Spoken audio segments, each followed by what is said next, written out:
গলকাতা কি এদি দাদি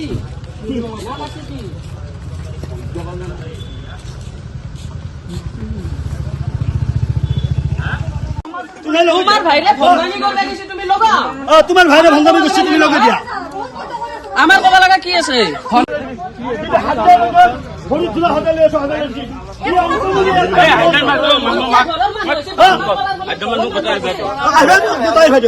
মীমাংসা হব লাগবো পূজা পূজাই মার পূজাই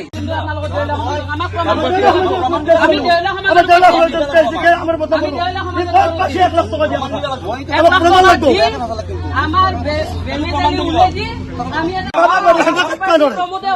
মই ঔষধ কৰি বান্ধাৰ পাৰোঁ হেঁতে কিয় কাটবে না হাঁ কাজিয়া হ'লে হাজিৰি হাজিয়া ৰাজক তাকে কি ভুল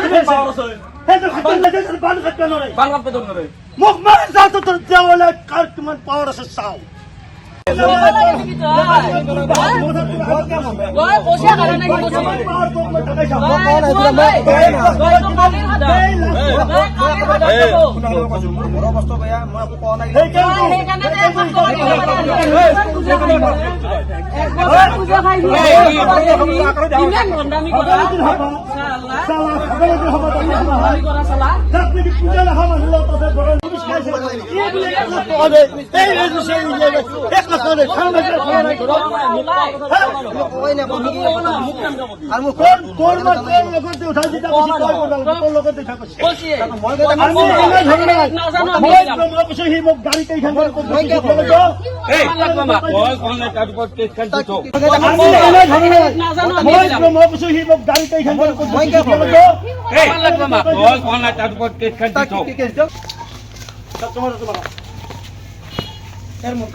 পৰীক্ষিতৰ পূজা খানৰ পৰা মোক অলপ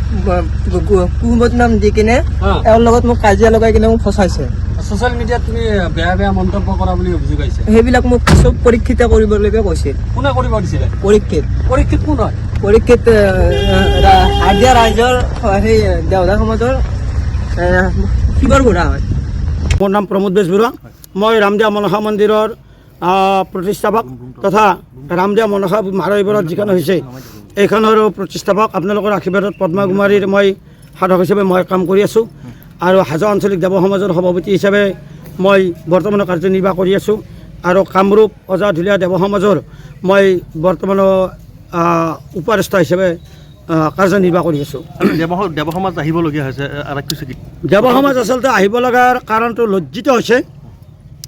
বৰহদ্যাত যিখন পূজা হৈছে বৰহদ্যাত হোৱা পূজাত শুৱালকুছিৰ এজন কালিৰ দেউধা অংকুমণি দাস তেওঁ আমাক বিভিন্ন ধৰণৰ বেয়া বেয়া মন্তব্য দি ছ'চিয়েল মিডিয়াত মানে কি আমাক হাৰাছমেণ্ট কৰি আছে আৰু সেই উদ্দেশ্যেই কালি আমি কেছ দিছিলোঁ কেছ আমাৰ দীপ্তি লখৰে দিছে দীপ্তি লখৰকো কিবা কিবা বহুত বেয়া মানে মন্তব্য দি হেৰিবিলাক কৰিছিলে মোবাইলত কৰাৰ কাৰণে কেছ দিয়া হৈছে আৰু ৰামদিয়া আৰক্ষী থানাক ধন্যবাদ দিব লাগিব তৎক্ষণাত ৰামদিয়া আৰক্ষীয়ে চকীয়ে মানে কি এটা এনেকুৱা পদক্ষেপ লৈ মানে আমাৰ যিটো মানে কি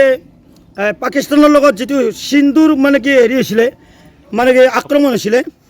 ঠিক তেনেকুৱা ধৰণে আজি ৰামদিয়াই এই থানাই কেছটো দিয়াৰ লগে লগে বৰহদ্যাত গৈছিল বৰহদ্যাত নাপাই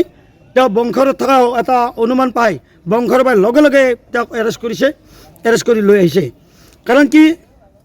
এজন সাধক যদি হয় সাধক এজন হৈ বেলেগৰ ধৰ্মীয় হেৰিত আঘাত সানি বেলেগৰ ওপৰত বেয়া মন্তব্য যিটো লাঘৱ কৰিছে একেবাৰে সন্মান লাঘৱ কৰিছে তাৰ কাৰণে আমি সঁচাকৈ লজ্জিত হৈছোঁ আৰু লজ্জিত হৈ আমি সেইকাৰণে এই থানাত আহিব লগা হৈছে এটা হুলস্থুলীয়া পৰিৱেশৰ সৃষ্টি হৈছিল অলপ সময়ৰ কাৰণে হুলস্থুলীয়া পৰিৱেশ এইকাৰণে হৈছে যে যিসকলে তেওঁক লগাই দিয়া বুলি কৈছে সেইসকলে আহি পাইছিল দুই কিছুমান ভণ্ডামী আহি পাইছিল কিছুমান ভণ্ডামী তেওঁ চলা হল কিছুমান দেউধা আমাৰ সমাজত আছে নহয় তাৰমানে আজি যদি মানে শীতলাৰ হ'ল কালি চণ্ডীৰ হ'ল কালি শিৱৰ হ'ল কালি মনসাৰ হ'ল এনেকুৱা চলা হল আছে আমাৰ পূজাৰ পৰাই চলা হল ওলাই গৈছিল ওলাই যাই পেলাই তেওঁ পূজা পাতিছে আমাৰ আপত্তি নাই কিন্তু কথা হৈছে কি তেওঁৰ এই যিটো আজি আমাৰ ৰাইজক মাজত তেওঁলোকে আহিছিল আহোঁতে এজনে 1 লাখ টকা দিম বুলি তাৰমানে কি এটা হেৰি কৰিছিল সেই তেওঁক 1 লাখ টকাটো আমি আজি দিয়াৰ কাৰণে দাবী কৰিছিলোঁ আৰু তেওঁ যিগিলা মিছা কথা কৈছিল সেই মিছা কথাটো সত্যত পৰিণত কৰি দিম বুলি কৈছিল আমাক 50,000 টকা দিব কৈছিল আমি 50,000 টকাটো লৈ আহিছিলোঁ তেওঁক দিয়াৰ কাৰণে কিন্তু তেওঁ আজি সেইটো প্ৰমাণ কৰিব নোৱাৰিলে আৰু এটা বেলেগ এটাই বৰং আমাক 1 লাখ টকা তেওঁ যদি প্ৰমাণ কৰিব নোৱাৰে দিয়াৰ কথা আছিল আৰু আজি টকা লাখ নিদি পেলাই তেওঁ যাব ওলোৱাৰ কাৰণে আমাৰ গোটেইবিলাকে দেৱ সমাজে তেওঁক ঘেৰি ধৰিছে টকা লাখ লাগে বুলি যিকোনো খবৰৰ বাবে যোগাযোগ কৰক 7099017330 লগতে 7099017110 নম্বৰত।